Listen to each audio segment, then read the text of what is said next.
Hi, this is Professor Gerstein with Chapter 2 on job order costing.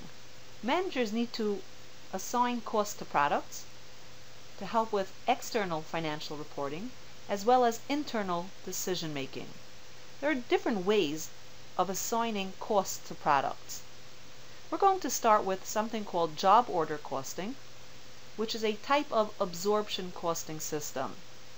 In later chapters, we're going to discuss other ways of assigning costs to products. We're going to talk about variable costing, activity-based costing, but we're going to start with job order costing, which is a type of absorption costing. What do we mean by absorption costing? In absorption costing, all manufacturing costs, whether they're variable or fixed, are assigned to each unit of product. It's called absorption costing because the units are said to fully absorb all of the manufacturing costs, whether they're fixed or variable. Absorption costing is required in some manner for external reporting purposes in the United States and is very widely used throughout the world. And therefore, the book starts with this system called job order costing, a type of absorption costing, and in later chapters is going to deal with alternatives to absorption costing, like we mentioned, variable costing and activity-based costing. When would a company use job order costing? Job order costing systems are used when, like they tell us here, number one, many different products are produced each period.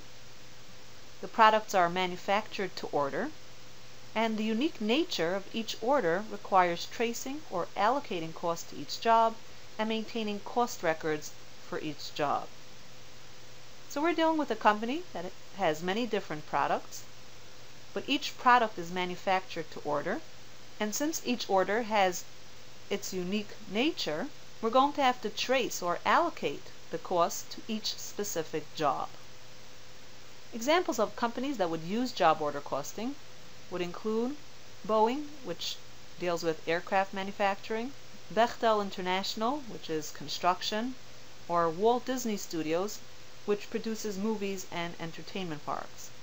These companies work on huge projects that are unique to their customer needs. In a job order costing system, direct materials and direct labor are traced directly to each job as the work is performed. So when the company completes job number one, they're going to calculate how much direct materials were used to produce job number one, as well as calculate the amount of direct labor that was involved in job number one. When working on large jobs, it's easy to allocate how much direct material was used for the job as well as how much direct labor was involved in producing the product. What is a little bit more difficult is manufacturing overhead.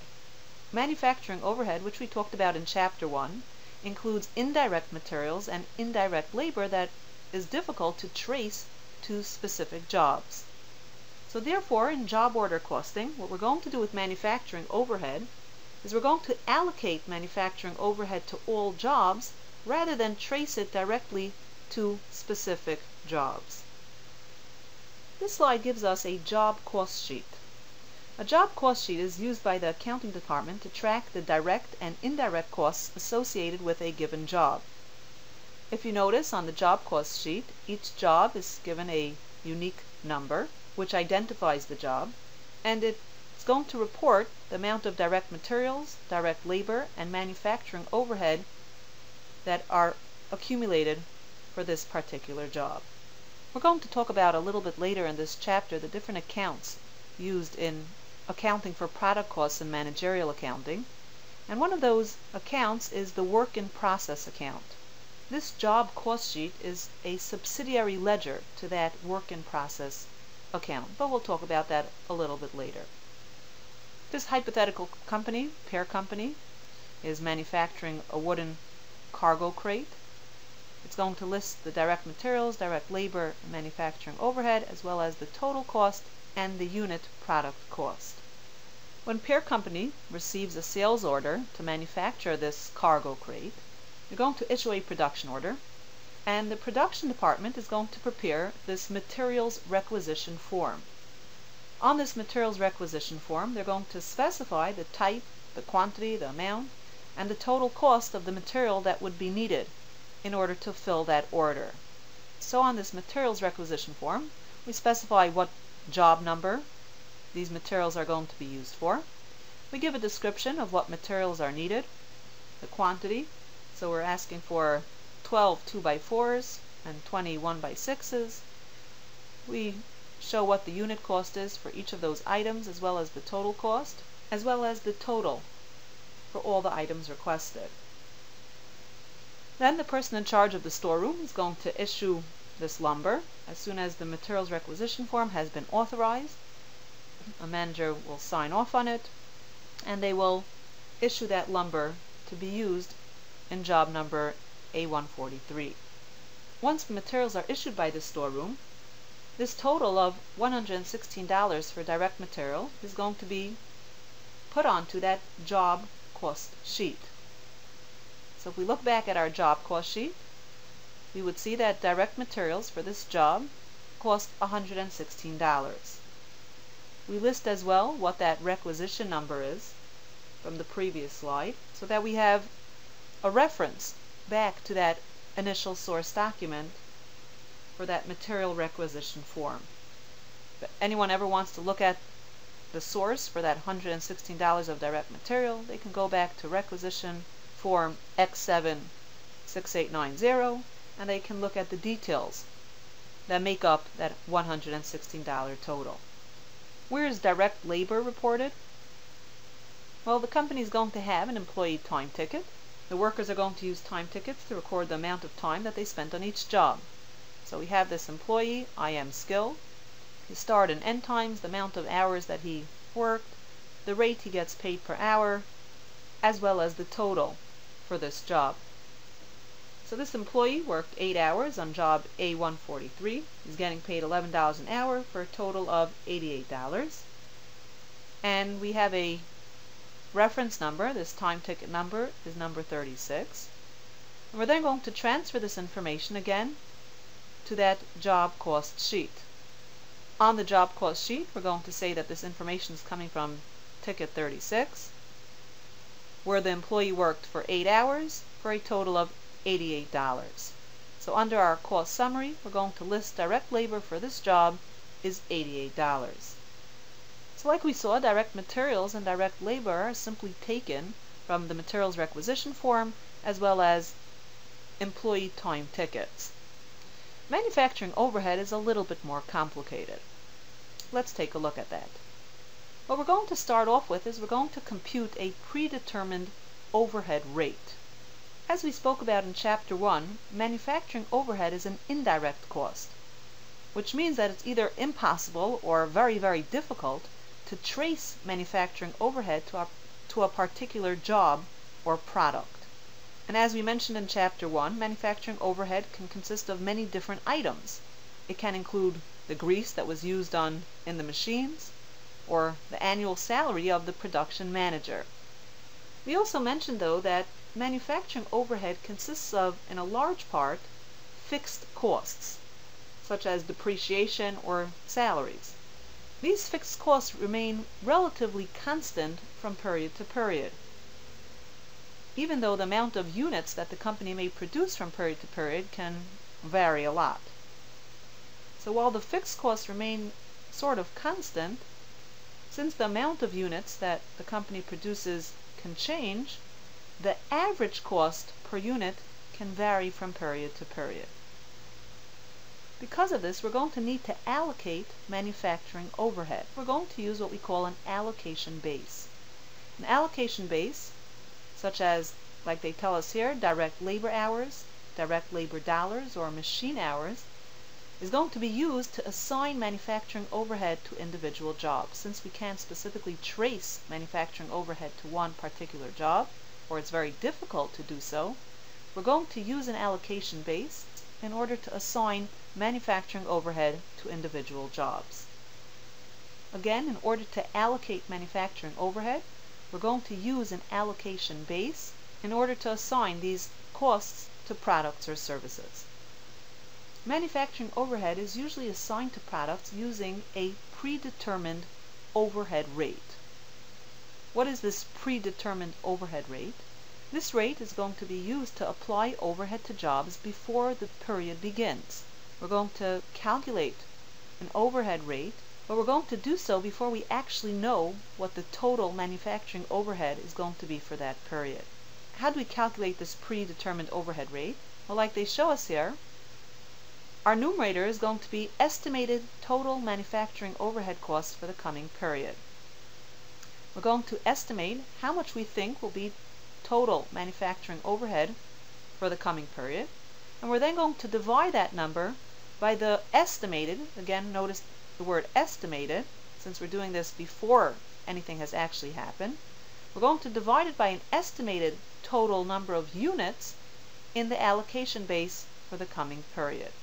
How are we going to choose that allocation base? Well, like they tell us here, ideally the allocation base is a cost driver that causes overhead.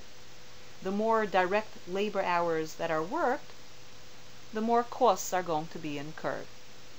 Or the more machine hours that are worked, the more costs are going to be incurred. Why are we using estimated data? Why are we using a predetermined overhead rate?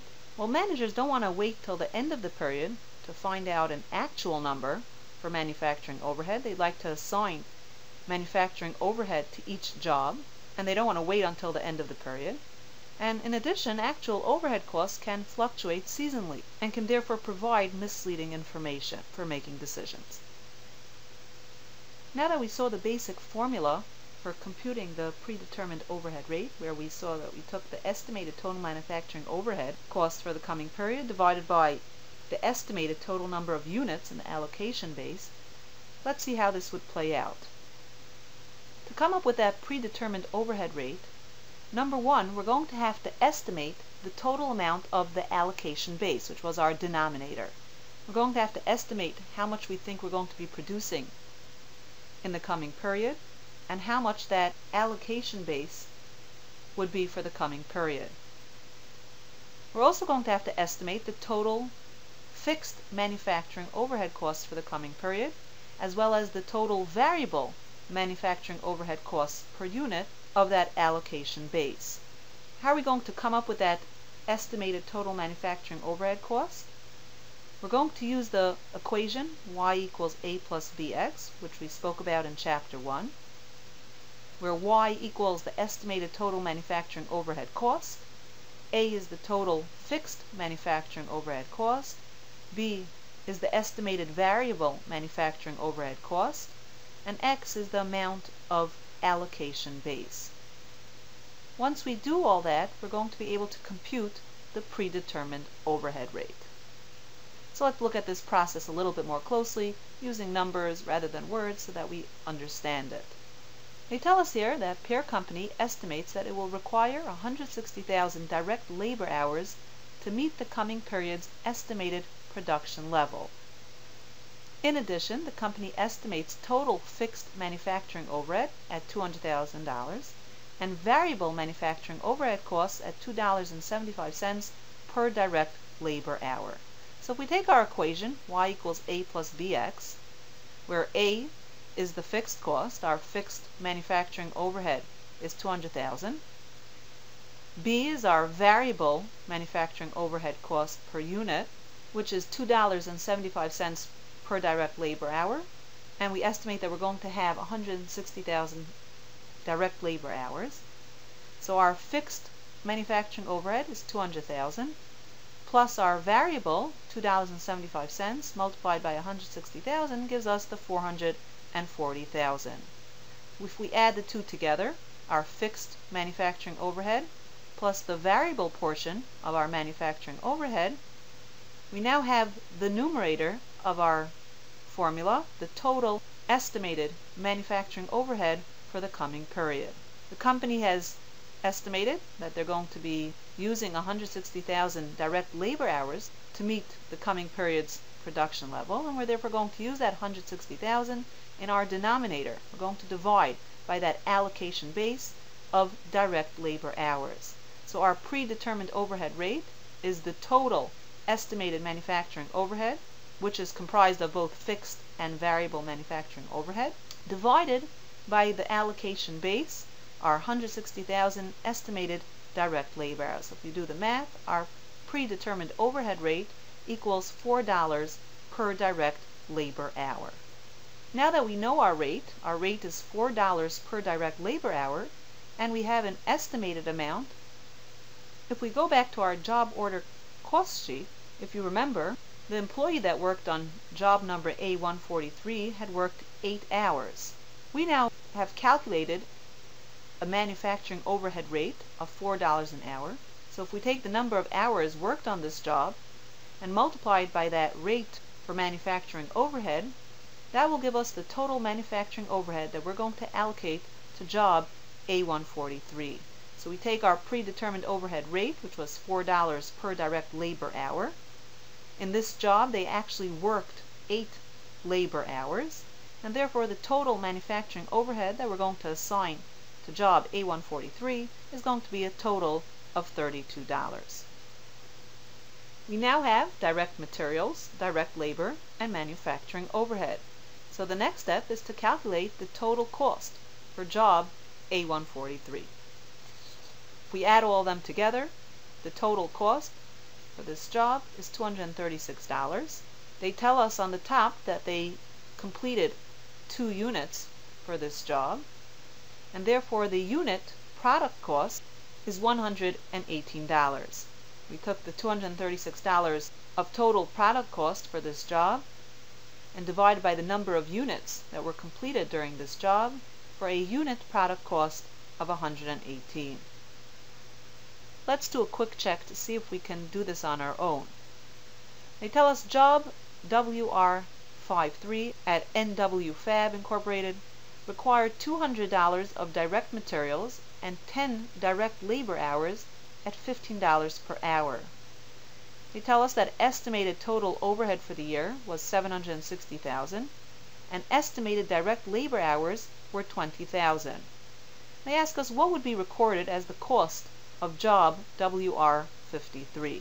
So what they're asking us here is to calculate the total cost for the job, and in order to answer this question we need to come up with the 3 elements that make up the product cost for this particular job. We have to calculate direct materials, direct labor, as well as manufacturing overhead.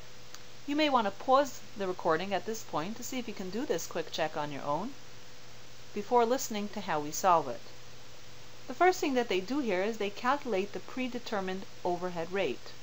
They tell us the total estimated overhead for the year was $760,000, and we estimate that direct labor hours are $20,000. So if we take the $760,000 total estimated manufacturing overhead for the year, divided by the estimated direct labor hours, that allocation base, our predetermined overhead rate is $38 per direct labor hour. They told us this job requires $200 of direct materials. It requires 10 direct labor hours at $15 per hour, so we take $15 per hour multiplied by 10 hours, and our direct labor cost is $150. And for manufacturing overhead, we're going to take that predetermined overhead rate of $38, multiply it again by the 10 hours worked on this job, and our manufacturing overhead for job WR53 is $380, and our total for direct materials, direct labor, and manufacturing overhead is a total of $730. We're now going to spend some time looking at the journal entries that would be recorded in a job order costing system. In addition, we're going to look at the T accounts to understand the flow of costs in this job order costing system. Before we get to the actual entries, we have to make sure we understand the terms. The first item here is raw materials. Raw materials are going to include any materials that go into the final product, the wood, the steel, any of the materials that are used to create the product. We're going to talk about an account called work in process. Work in process is going to consist of the units of production that are only partially complete and are going to need further work. They're work in process. And they're going to need further work before they're ready for sale to customers. We're also going to have something called finished goods. Finished goods is going to refer to items that are finished, that are completed, units of product, but have not been sold to customers. We're also going to have the cost of goods manufactured, which would include the manufacturing costs associated with the goods that were finished during the period. When raw materials are purchased, we're going to set up a balance sheet account, an inventory account called raw materials. As soon as those raw materials are used in production, as soon as we start working with those raw materials to produce our products, we're going to transfer those costs to the account called work in process. In addition to the raw materials, we're going to put into work in process the direct labor costs that are involved in that product, as well as the manufacturing overhead for that product. How do we come up with that manufacturing overhead? How much will we put into that work in process? Well, like we just mentioned previously, we're going to apply manufacturing overhead costs by multiplying that predetermined overhead rate by the actual quantity of the allocation base that was used during the job. So we start off with an inventory account called raw materials. We're going to have an inventory account as well called work in process, and a third inventory account that you might see on a balance sheet would be the finished goods inventory account. When the goods are completed, the costs are going to be transferred to the finished goods account, and the amount that's transferred from work in process to finished goods is called the cost of goods manufactured. Once the goods are sold, we're going to have our account that we're familiar with from principles of accounting called cost of goods sold, which is going to appear on the income statement as one of the major expenses of the company. The product costs are going to appear on the balance sheet as inventory, whether they appear as raw materials, work in process, or finished goods.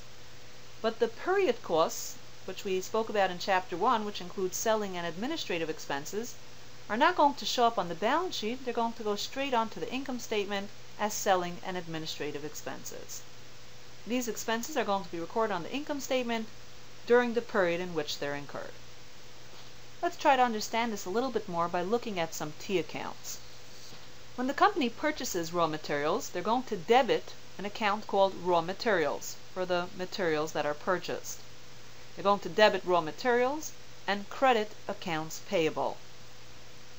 Then when the materials are taken to be used in production, we're going to debit work in process for those direct materials and remove that amount from the raw materials account. And like we spoke about at the beginning of the chapter, we're going to record all of this on the job cost sheet, which is a subsidiary ledger to that work in process account. Some of the materials that we might use in the production may be indirect materials, so we would also credit raw materials for the indirect materials used. But in this case, we would debit the account called manufacturing overhead for those indirect materials. Raw materials would be credited, and manufacturing overhead would be debited for those indirect materials used for the job. To look at an actual entry, they tell us here on October 1st, Smith Corporation had $5,000 in raw materials on hand. During the month, the company purchased $45,000 in raw materials.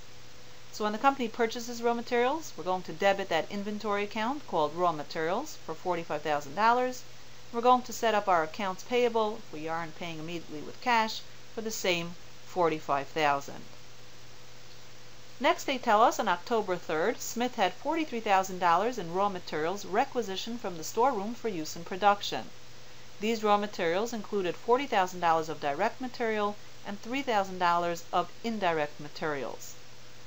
So when we take material from the storeroom for production, the amount that is comprised of direct materials is going to be debited to the work in process account, and the amount of indirect material used is going to be debited to that manufacturing overhead account, and we're going to take the sum total of the direct materials and indirect materials that were taken from the storeroom, we're going to credit to that raw materials inventory account. Our work in process account, or our job cost sheet, includes not only direct materials but also direct labor. So when the company incurs direct labor costs, they're going to debit the work in process account for that amount of direct labor, and they're going to credit salaries and wages payable for the amount of direct labor costs. What are we going to do with indirect labor? Indirect labor, like indirect materials, is going to be debited to manufacturing overhead, and we're going to credit again salaries and wages payable.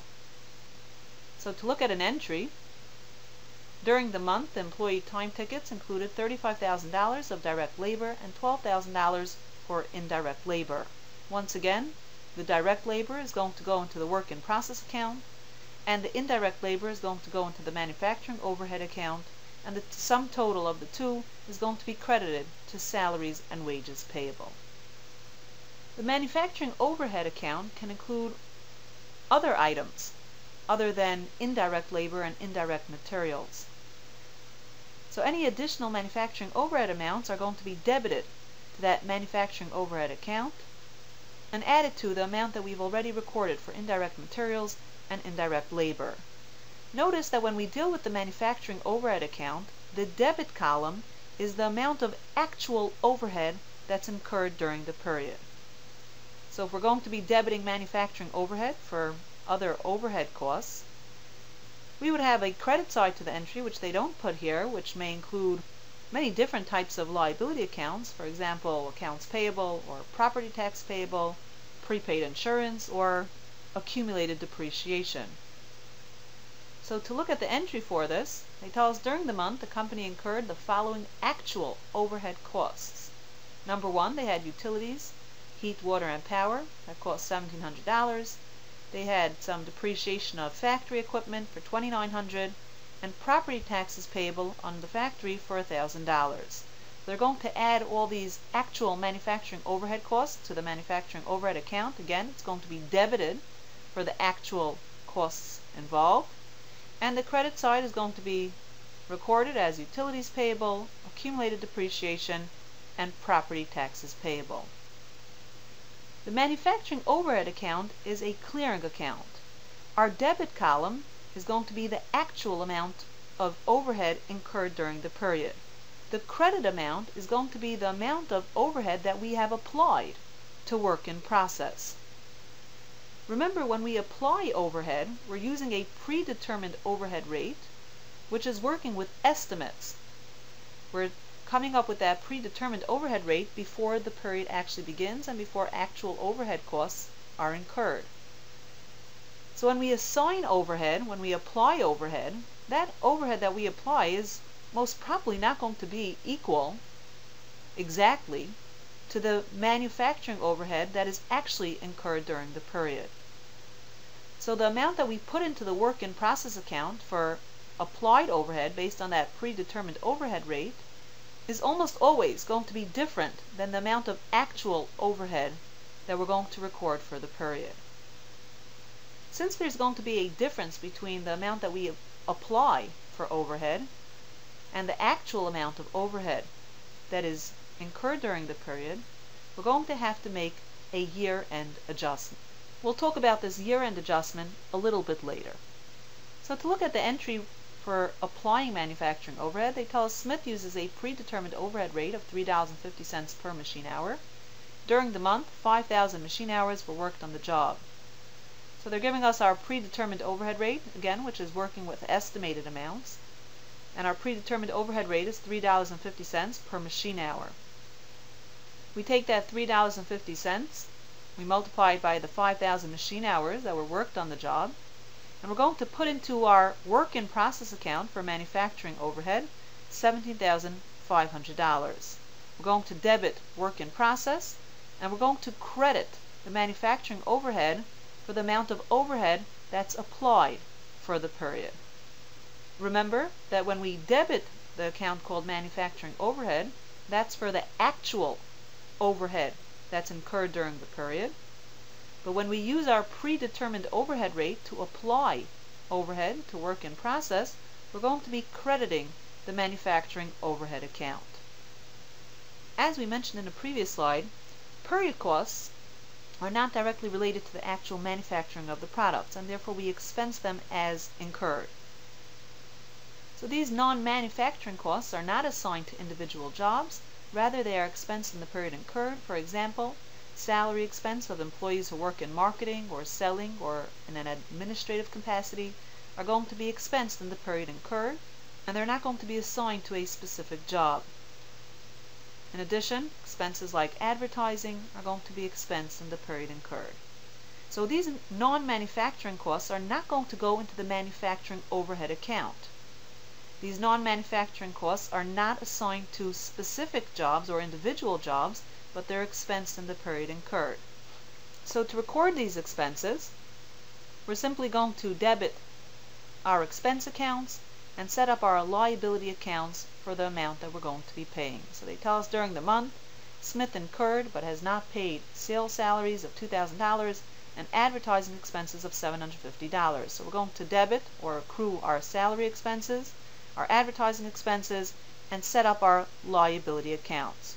You should all be familiar with this entry from Principles of Accounting, where we recorded expenses, accrued expenses at the end of the period in our adjusting entries. We debited our expenses and we set up our liability accounts. We saw that our work in process account, which is our job cost sheet, includes direct materials, direct labor, and the applied overhead. Once a job is finished, we're going to transfer from the work in process to the finished goods account.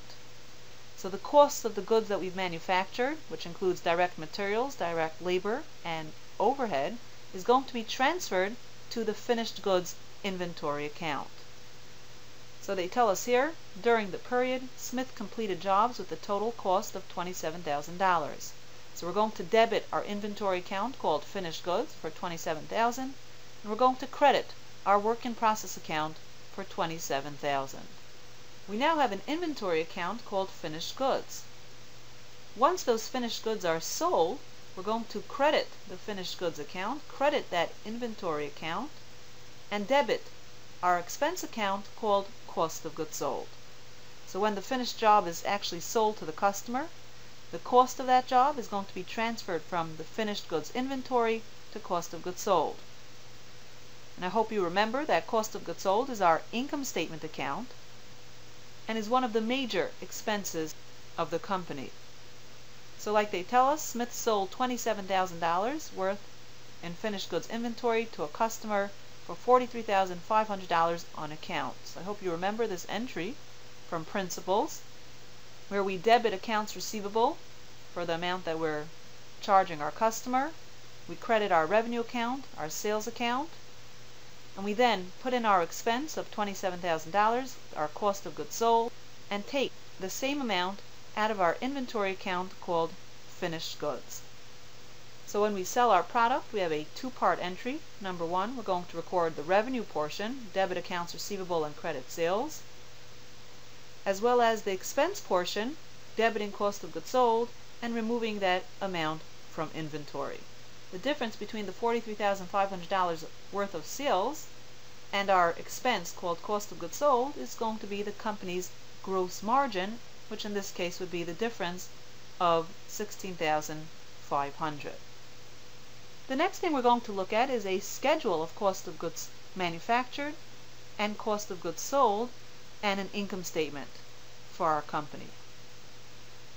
What is a schedule of cost of goods manufactured? Well, if you remember, our cost of goods manufactured includes direct materials, direct labor, and manufacturing overhead.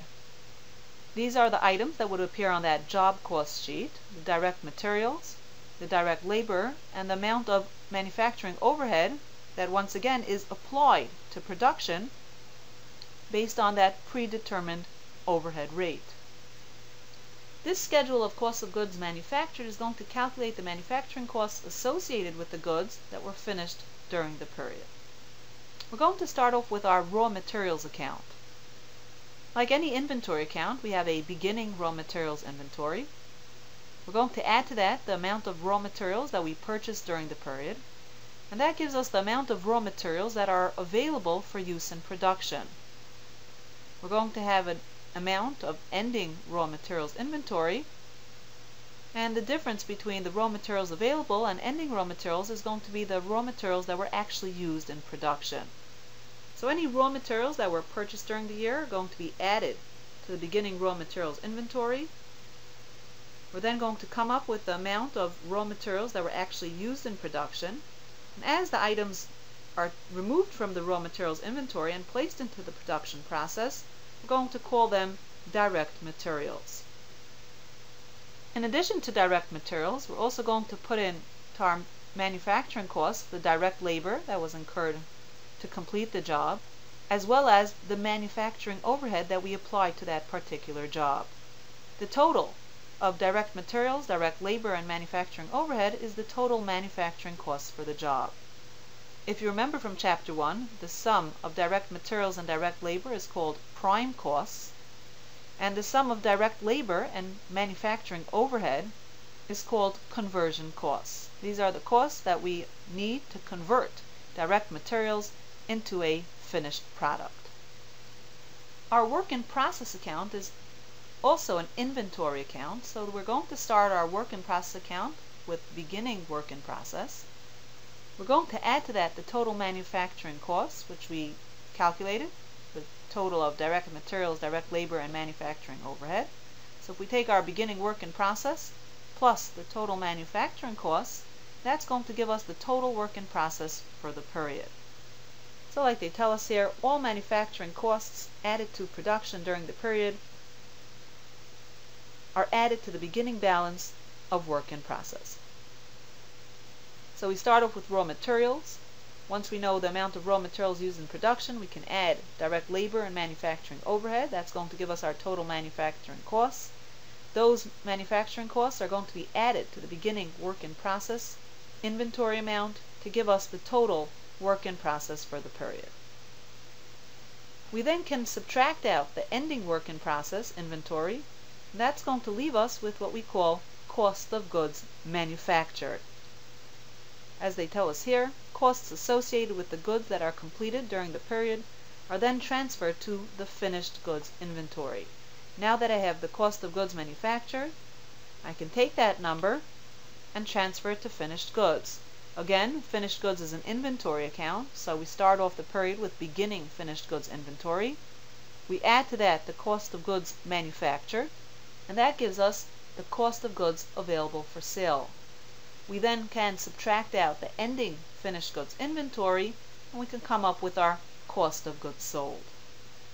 So once again, we're taking from our raw materials in order to calculate manufacturing costs for the period, which would include direct materials, direct labor, and manufacturing overhead. We can then come up with our work in process inventory number. We know our beginning work in process inventory number plus our total manufacturing costs minus our ending work in process. That gives us the cost of goods manufactured. Once we know cost of goods manufactured, we can transfer that amount to the finished goods inventory account, where we take beginning finished goods plus the cost of goods manufactured, which leaves us with cost of goods available for sale. If we subtract out the ending finished goods inventory, that will leave us finally with our cost of goods sold. Let's do a quick check. They tell us beginning raw materials inventory was $32,000. During the month, $276,000 of raw materials was purchased. A count at the end of the month revealed that $28,000 of raw materials was still present. What is the cost of direct material used? So if we look at our raw materials inventory, we started off with beginning inventory of $32,000. We purchased $276,000 of raw materials, so we had $308,000 of raw materials available for use in production. We know that at the end of the period, we only had $28,000 in our raw materials inventory, which means that we must have used $280,000 worth of raw materials in production. They tell us here that direct materials used in production total $280,000, which we just calculated in the previous example. They tell us direct labor was $375,000, and $180,000 of manufacturing overhead was added to production for the month. So they asked what was the total manufacturing costs incurred for the month. Well, total manufacturing costs include direct materials, direct labor, and applied manufacturing overhead. So if we take the total for the three items, direct materials $280,000 plus direct labor of $375,000 plus the manufacturing overhead that was applied during the period of $180,000, that gives us total manufacturing costs incurred for the month of $835,000. To continue this problem, they tell us beginning work in process was $125,000. Manufacturing costs added to the production, which we just calculated, was $835,000.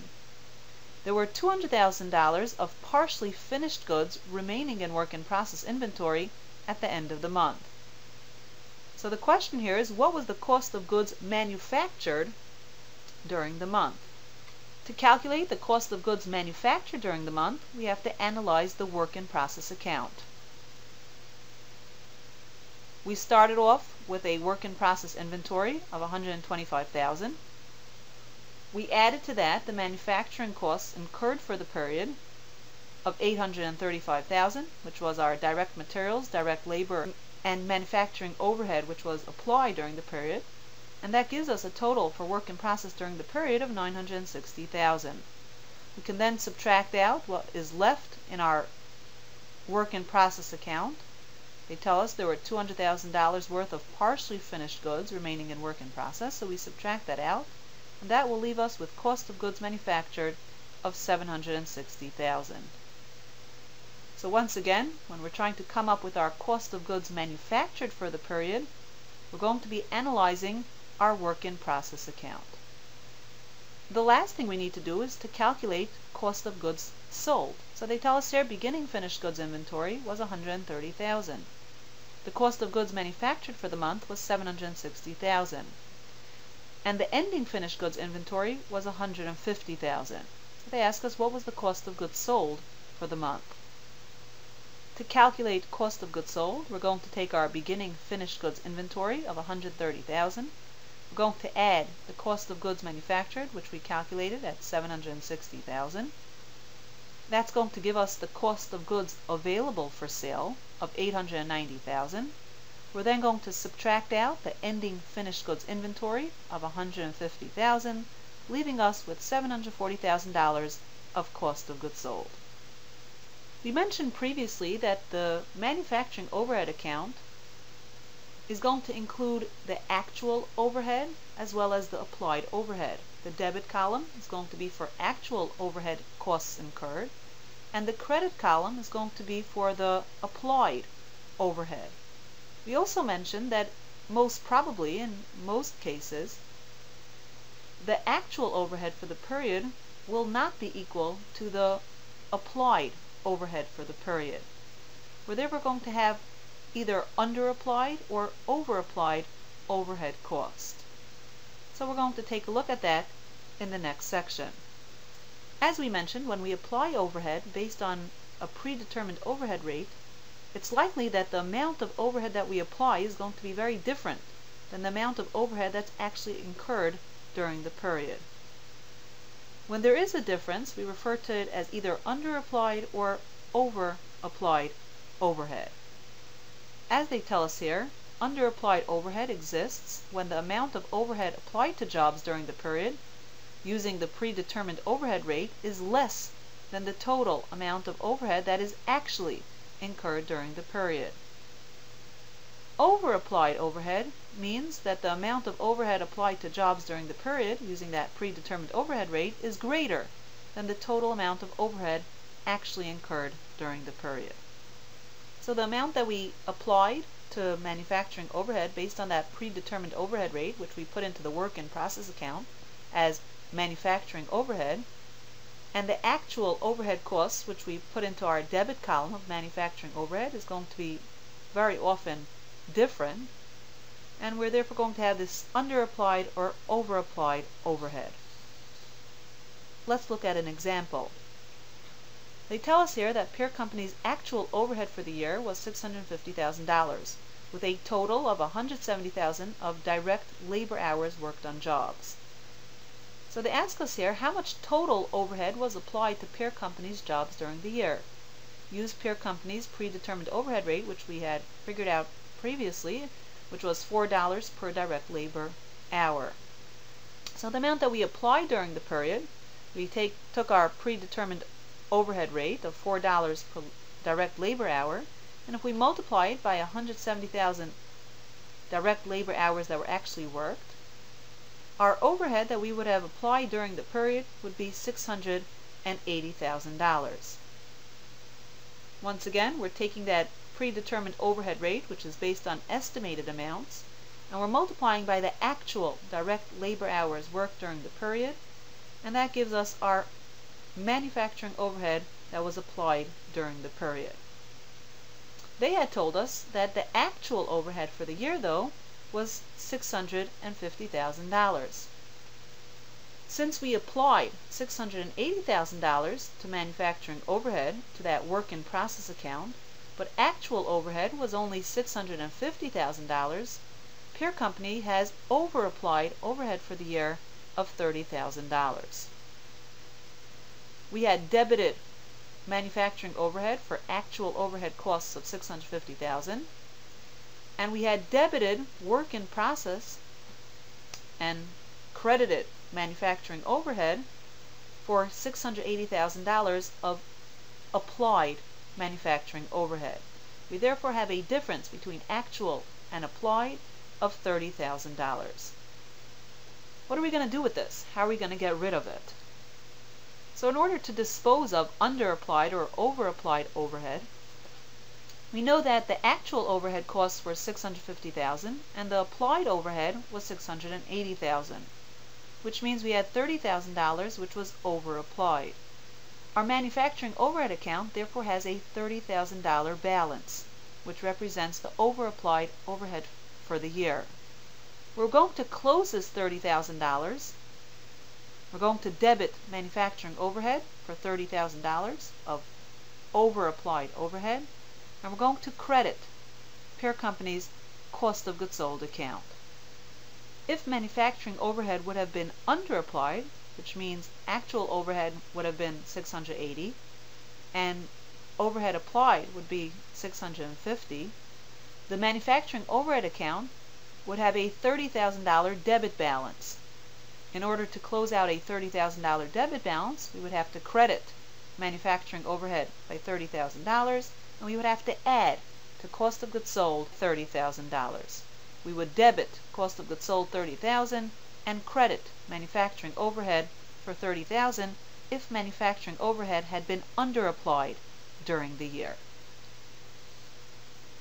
Going back to the case where Peer Company's manufacturing overhead was $30,000 overapplied, they ask us here in a quick check, what effect would the overapplied overhead have on Peer Company's net operating income?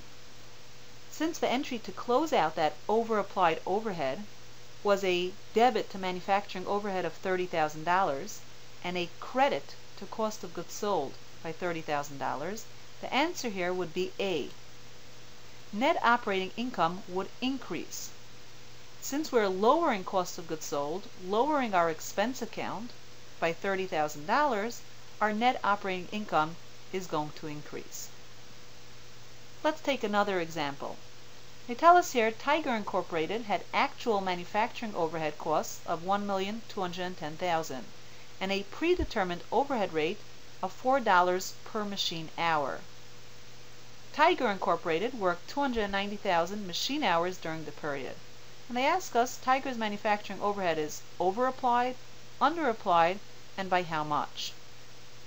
So to calculate it, number one, we have to calculate what was the overhead that was applied during the period. We're going to take our predetermined overhead rate of $4 per machine hour, multiply it by 290,000 machine hours, for a total overhead applied of $1,160,000. They had told us that the actual manufacturing overhead cost during the period was actually $1,210,000.